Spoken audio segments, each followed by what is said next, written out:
Helo a chroeso I Llew-Fod. Da ni newydd wylio'r Llewod yn curo'r Waratahs o 11.10 a nes I wylio fe unwaith eto, dwi'n lwcus iawn. Gyda Jamie Roberts, Ken Owens, Stephen Jones a Ken cyn I ni ddechrau siarad am rygbi. Dwi'n ymddiheurio am weid na fyddi di ma heddi achos es ti Oasis neithwr, ond ti di troi lan war y teg da iawn ti. Ie, dim ond ddogys i'r gwahoddiad I dod nôl ar y Llew-Fod, so diolch am gael fi, ond na, noswyl dda. Amser gyffannes ti, Ken? Na, gynnar yn synhwyrol iawn. Gynnar yn y bore, fi'n credu. Gynnar yn y bore. O'n nhw'n good, dyn nhw boes? O, perffaith. Right, felly siarad am rygbi de. Felly, nath y Waratahs profi fod yn dipyn o brawf i'r Llewod heddi. O ti'n disgwyl mai fel na oedd hi'n mynd I fod? Ni'n disgwyl mwy o pwyntiau I fod yn onest. Gym rwystredig. Oedd y Llewod methu dal man i'r bil am nifer o cymalau. Sgorio'r ceisiau dyn ni wedi gweld yn y tair gym diwetha. So, ie, gym rwystredig yn anffodus i'r boys. Mae'n dan ni 2 gym ar ôl nawr cyn y prawf cyntaf. Ni wedi gweld yn y gym, mae'r Llewod wedi bod yn dda, wedi gorffen y gym off yn dda iawn. Ond heddiw nhw'n methu cael y dwyster yn y chwarae a rhoi, gorffen y Waratahs off. Ond mae rhaid rhoi clod i'r Waratahs, ond nhw'n corfforol iawn, yn amddiffynol yn gryf, a wnaethon nhw troi lan. Ti di hyfforddi yn erbyn y Waratahs I Moana Pacifica. Oedden nhw'n dim anodd I baratoi chwarae? Wel, mae hyfforddwyr gwych da nhw, a os ni edrych fel oedd y Waratahs di perfformio yn ystod y tymor, gwella nhw, a mae hwnna'n dangos ffaith mor dda. Mae pobl yn Mike Cat yn hyfforddi, a hefyd mae mantes hefo nhw, y ffaith bod e'n abod lot o chwaraewyr ar y ca, oherwydd oedd e'n gweithio hefo Iwerddon am nifer o blynedd. Ar y fforddwyr fe? Ie, ar y fforddwyr, ar steil a'r patrwmau nhw moyn amdopi. Os na berig bod gêm fel na yn niweidio chwaraewyr, bod nhw felly chwarae hunain nhw allan o'r Cris prawf. Achos oedd e'n gêm eitha anodd I wylio, I gael unrhyw fath o momentum. Oedd lot o camgymeriadau, a mae'n anodd fel chwaraewr pam chi'n gwybod bod patrwmau chi'n gweithio, chi'n gwybod bod chi'n fwy ffit, chi'n fwy gorfforol, chi'n gallu trosglwyddo'r bel o'n well, ond pan mae camgymeriadau syml yn digwydd, mae'n jyst yn anodd. A mae'n pwysau. So mae'r boys ma sydd wedi wario heno, tîm curo'r Reds yn eitha cryf, right? So mae pwysau wedyn I mynd mas o roi perfformio mewn, dych chi moyn ceisio ennill y Cris ar gyfer y gêm prawf cyntaf na. Falle, oedd hwnna wedi wario yn erbyn y Llewod. Os na, falle, dynged o trial yn rhy galed, felly, fyna beth ti'n trio gweud, Jamie, o ran... Ie, jyst fel unigolion. Right, okay. Weithiau, a mae hwnna'n meddwl bod y patrwm ddim cweit yn clicio. Ie. Ti'n meddwl, Ken? Ie, ti'n gweld hwnna, ti'n fel yn y gêm cyntaf erbyn y ffos, nath Josh van der Flee a chwarae rhoi perfformiad mewn. Wythnos yn y canol wythnos I gweld Jack Morgan yn neud hwnna, a cyfle arall I Josh I dangos beth mae'n gallu neud. So mae'r cystadleuaeth na yn y garfan, mae cyfle pam chi'n chwarae I roi marc y lawr am y gemau prawf. So mae pwysau na lle mae rhaid aros yn y strwythyr, wneud beth chi'n dda arno, wneud y pethau sylfaenol yn dda iawn, a ddim gweithio'n rhy galed, a gweld na gyda rai o'r chwaraewyr yn gorfodi pethau. Nes ti enwi Jack Morgan a Josh fanna. Le maen nhw'n sefyll ar hyn o bryd ar gyfer y Cris na ar gyfer y prawf? Ti dal chi ddal ddim yn siŵr chi? Bron yn amhosib dewis I fod yn onest. A beth mae Josh di cyflawni dros y 4 mlynedd diwethaf, really. Enillodd e chwaraewr y byd y cwpl o flynyddoedd yn ôl. Felly, mae'n mynd I bod... Fi'n meddwl dewisiad anoddach Andy Farrell cyn y prawf cyntaf. Fi'n credu mae lot yn dod lawr I beth maen nhw'n edrych arno ar y reng ôl yn cyflawn fel uned, fel triawd. A fi'n credu bydd hwnna yn dibynnol pwy geithi pigo fel 7, 8 a 6, beth mae Andy Farrell a'r fforddwyr yn meddwl. A fel maen nhw moyn wario'r gêm, ydyn nhw moyn bod yn gryf yn ardal y taclo. Ydyn nhw moyn rhywun sy'n gallu rhedeg ar yr edge fel ni wedi siarad am beth Jack, neu ydyn nhw moyn pobl sy'n gryf yn cario'n canol ca. Na be mae Ben Earl yn gallu gwneud yn dda. So mae fe'n Ma fe'n gystadleuol iawn ar y foment. Odi, mae fe'n gysylltu. Mae Benwyl hefyd gallu dathlu hefyd. Mae hwnna yn rhywbeth arall. Mae fe'n neud yn dda iawn. Dathlu'r pethau bach. Right, gadewch i ni sôn am pethau positif o'r gêm na. A byddai ti'n gweud, Steve, mae un o'r pethau positif byddai perfformiad Alex Mitchell. Ie, fe oedd Sarra yn y gêm. Be mae fe'n neud, mae cymryd lot o pwysau off Finn Smith. Fe wnaeth fwyaf o'r cicio. Fe triodd cadw'r bel o flan pac ni. A yn yr ail hanner, pryd gaethon ni bel gyflym, oedd yn gallu gweld y gwagle. So, o'n i'n bles iawn fel gwella dde yn ystod y gêm. Nes i ddim wylo'r gêm gyda ni gyda llaw. Leo ti, pan o'n i'n fynd yn watcho'r gêm. Barbecue yn y tŷ. Efo'r boys. Barbecue yn y glaw. Cyginio ti fas, boys o ti mewn. Ond y reswm o'n i'n gofyn na i si, Jamie, oedd achos, mae'n ystod y gêm, oedd y ddoi'n, sorry, Ken a Steve, yn sôn am y canolwyr, sorry, yn sôn am y canolwyr, a nhw'n gweud, ti'n meddwl, o bosib mae Hugh Jones fe a Sioni byddai'n dechrau'r gemau prawf. Le ti'n sefyll ar... Ie, dwi'n cytuno. Fi'n meddwl beth bydd Andy Farrell ddim yn neud yw cymysgu'r boys o'r Alban ac Iwerddon. Sa'n meddwl mae hwnna'n syniad da. Maen nhw mor gyfarwydd efo gilydd. Wel, gawn ni weld. Fi'n meddwl bydd Bundy ac a Gary Ringrose yn waret nos Mercher. A gawn ni weld sut maen nhw'n perfformio. A bydd yn diddorol gweld os yw Andy Farrell yn mynd i falle wario gym... Wel, beth mae fe'n meddwl yw'r tîm prawf cynta, dydd Mercher neu dydd Sadwrn. A nhw... Beth sydd fel arfer yn cael ei wneud? Credu mae wedi bod gwahanol ar pob daith am nifer y resymau. Yn 2017, wnaethon ni chwarae'r Chiefs yn canol wythnos, a nath 3 o'r chwaraewyr na dechrau yn y prawf cyntaf, fi'n credu, neu yn y 23. So mae'n just dibynnu o daith i daith, fi'n credu. Reng flan, wedys ti, bod ti'n credu mae reng flan nath o mlaen, bydde reng flan, bydde'n dechrau prawf? Ie, mae'n diddorol y gwahanol cyfyniadau sydd wedi dechrau yn y cwpl o wythnosau diwetha. Ond fi'n credu gweld Ellis Genge, Dan Sheehan a Taig Furlong yn dod oddi ar y fainc. Y tro cyntaf mae'r 3 awd nawr i chwarae gyda'i gilydd. Fi'n credu'n edrych falle ar y reng flan sy'n mynd i dechrau'r prawf, fi'n credu. A'r ffordd wnaethon nhw gwella'r scrum, fi'n credu 4 neu 5 kick-offs yn yr ail hanner na pan deithon nhw ymlaen. A hwnna oedd y gwahaniaeth yn y diwedd rhwng ddo'r 2 tîm, a fi'n credu, ni wedi gweld cwpl o gwahanol cyfyniadau, ond ar un fi'n credu, maen nhw'n rhoi at ei gilydd i paratoi am y gemau prawf. Mae scrum ni'n grif, yn diwe, a roedd y sylfa yn gwych i ni i ennill y gêm heddiw. Be bydde peth mwyaf pwysig bydde Andy Farrell a hyfforddwyr wedi dysgu, ti'n meddwl, Steve, wrth roi dy het hyfforddwr di yno nôl 80 munud na? Bydden nhw'n eitha siomedig fel oedd y gêm ymosod di mynd heddiw oherwydd y camgymeriadau. Y positives, y scrum, amddiffynol o'n i'n grif. 3 chwaraewr yn wario'r gêm cyntaf, positif arall.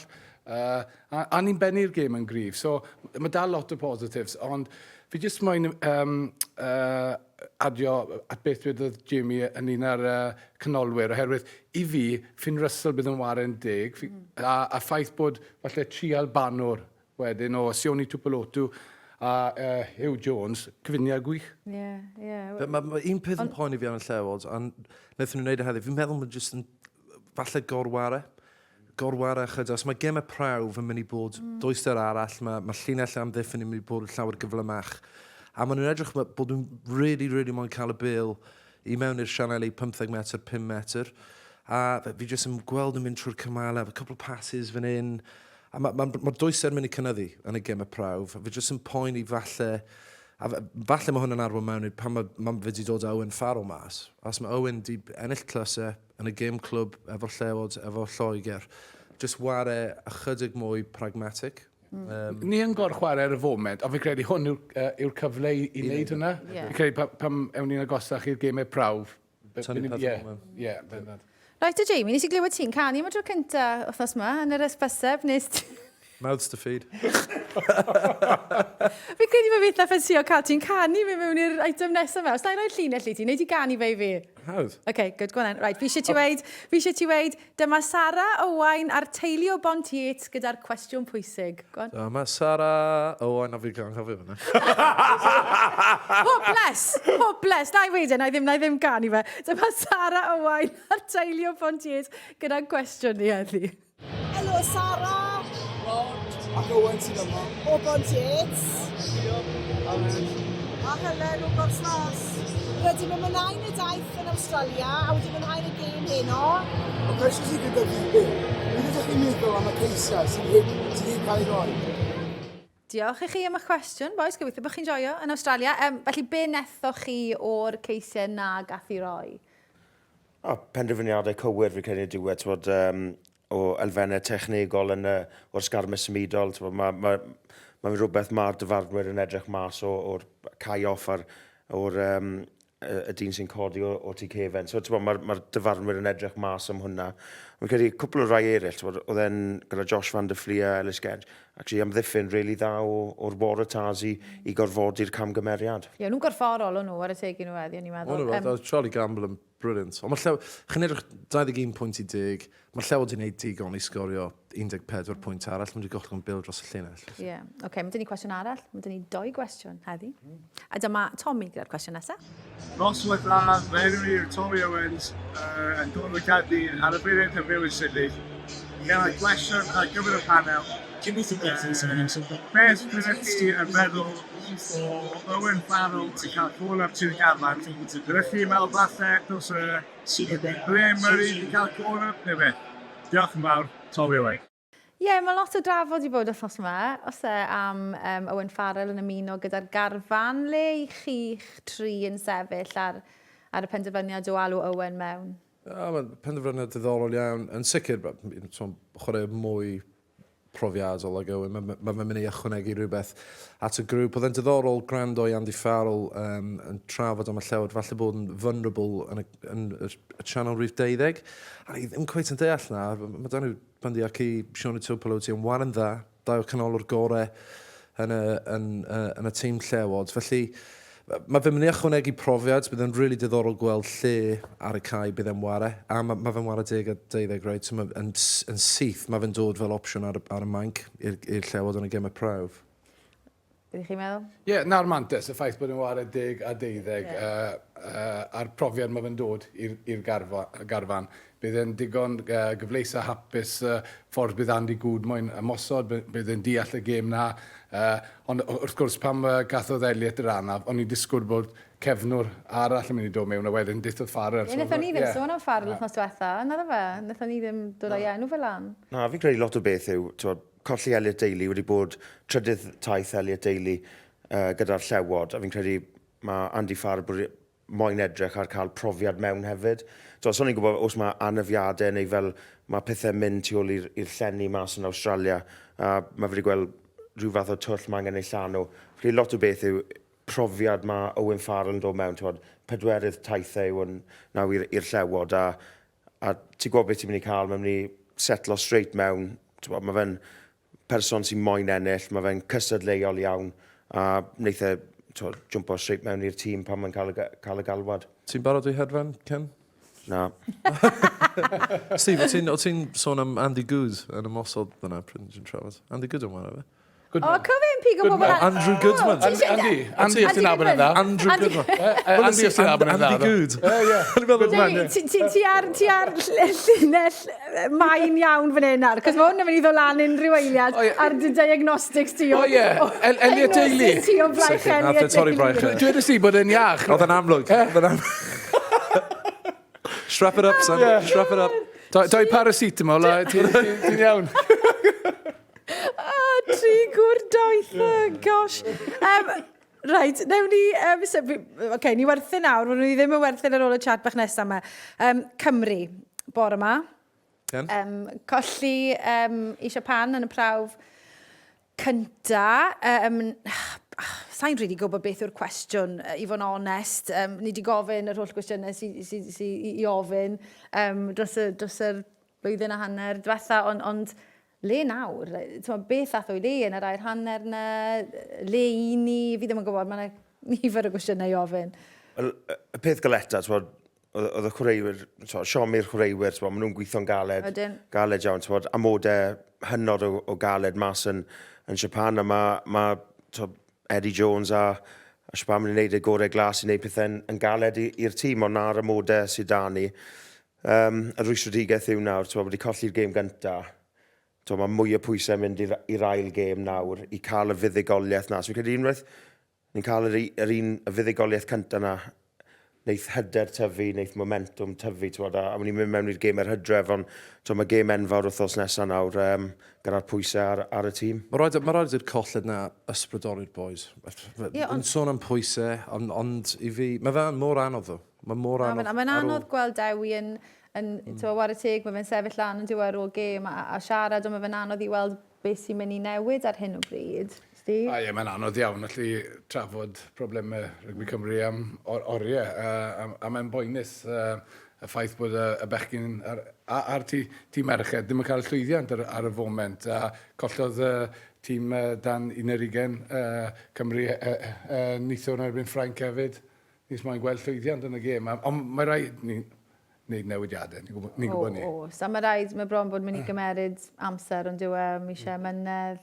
Y peth pwysig, fi'n meddwl, o ran y colled na, a pwysigrwydd gêm wythnos nesaf yw'r rankings cwpan y byd, right? Achos mae'r dro'n cael ei wneud yn mis Ionawr, dwi'n credu ar ôl y gemau hydref. Felly mae rhaid i Cymru ceisio ali bod yn y 12 top, right? Oherwydd y rankings yn y grŵp, ond ar y funud mae'n 14 ar ôl y gêm hyn. Ond mae'n anodd iawn nawr, y gêm wythnos nesaf, yn wedig ar ôl colli wythnos mae i godi'r hyder, achos o'n i'n sôn cyn y gêm, o'n i'n stiwdio bore yma gyda Alun Wyn a Rhys Patchell, a ni'n sôn am byddai fel y problemau rygbi Cymru, byddai hwnna yn cael ei gario gyda nhw mewn i'r gêm yma, neu oeddi hwn yn gyfle i nhw roi'r problemau yna i un ochr. Oeddi'r pwysau dal i fod yna, oeddi hwnna jyst yn mynd i cynyddu gyda bob colled, tan bod ni'n cael buddgoliaeth? Fel chwaraewr, mae bron yn amhosib dienc yma. Dych chi'n sicr fel chwaraewr, mae boes yn trafod am popeth yn ystod felly newid. Mae'n amhosib dienc na. Mae rhaid chi ceisio parco fe, a rhoi popeth mewn i'r perfformiad, ond anffodus, mae wedi colli'r gêm.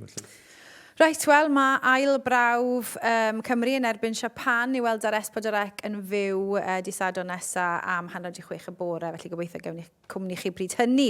Ond ewn ni edrych ymlaen ar y gêm y Llewod. Y Brymbies di Mercher, prawf caleta'r Llewod, chi'n meddwl ar y daith? Ar wahân i'r Wallabies, wrth gwrs.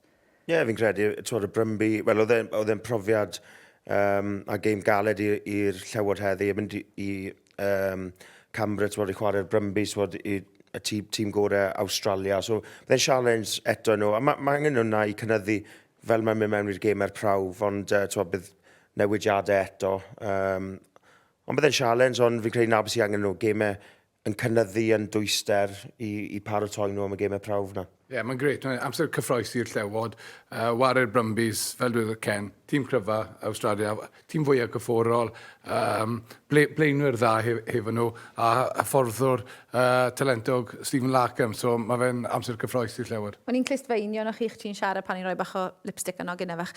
A chi'n sôn am erbyn hyn, dylen ni fod rili'n gwybod 90 o'r chwaraewydd yn dechrau'r prawf cyntaf, ti'n gweud, Jamie, mae dim ond 3 na 4? Dyn ni ddim. Dan Sheehan, Maro Itoje, Finn Russell. Falle Ellis Genge. Bon yn sicr Ellis Genge, dwi'n meddwl i cychwyn yn y Crys yr un, ond dim ond 4 chwaraewr ar y funud, dwi'n meddwl, bydd nhw'n gwybod bydd nhw'n cychwyn y gêm prawf na, os nhw'n wan yn digon da yn y gêm nesaf. A mae hwnna'n gret, oherwydd mae yna competition o fewn y carfan, a mae'n gwych, ond mae yna pwer o gwybod fel chwaraewr bod chi yn rifin yn y Crys, a mynd am y Crys, a yn sicr y tîm y gorau fi wedi wan mewn lawr y blynyddoedd, oedd y boys yn gwybod pwy oedd yn barod i wara... Top dogs. Pwy oedd yn top dogs, right? Felly, edrych, mae'n y cryfder a wendid e. A sa'n cweud gwybod, mae positives a negatives i ddod na, right? Ond o'n i jyst yn gobeithio erbyn hyn bod ni'n gwybod, fel o'ch chi'n gweud, 90 o'r tîm prawf sydd yn mynd i cychwyn, a sa'n cweud siwr. Na, mae'n gyffroes, ddo. Na, ond mae cyfle, yn erbyn y Brymbies, pwy bynnag sy'n chwarae, os maen nhw'n rhoi perfformiad mewn, bod i gweud na fi'n barod i dechrau yn y gêm prawf. So yn rhyw ffordd mae fe'n dda, mae'r cystadleuaeth na, ond mae pawb ar edge, bod, a un perfformiad, gallu wneud bydd y cyfle na i dangos beth maen nhw'n gallu wneud. Rhaid, pwy sy'n ôl ma, di Mercher? Dwi'n hedfan di Sul. O, ti off di Sul? Ti nôl, oce, a ti'n mynd... Hedfan fori, ie. I ti'n Hedfan fori? First class? Nos fori, I wish, ti. I wish. Well. Os ydyn talu fi mor am cael, ti. Rai, so ti'n mynd i fynd gyda nawr a sorto mas dy barbecue ti? Ie, clirio lan. Mae Ken yn mynd i wylo mi ffôn gollodd ei ffôn yn eithor. Ti'n ffindo'r ffôn di ddo ti? Gwbl yma fe. Oce, ti'n gwybod yma fe. Brilliant. Oce, pawb yn apus de, pawb yn apus. Displaced. Ti'n mynd i wneud tan di Mercher? Ie, sa'n siŵr. Dani Deica fi. Ti'n teica. Right, fi'n edrych lan i gael eich cwmni chi. Siwrna saff i ti, Jamie, wel ni ti draw yn Australia. A cofiwch boes, mae chybwyntiau ar gael o bob gêm o daith y Llewod ar S4C a S4C Click. Byddwn ni nôl dydd Mercher gyda mateb i'r gêm yng Nghymru, Ken a Steve. Gweithio gael eich cwmni chi fyd.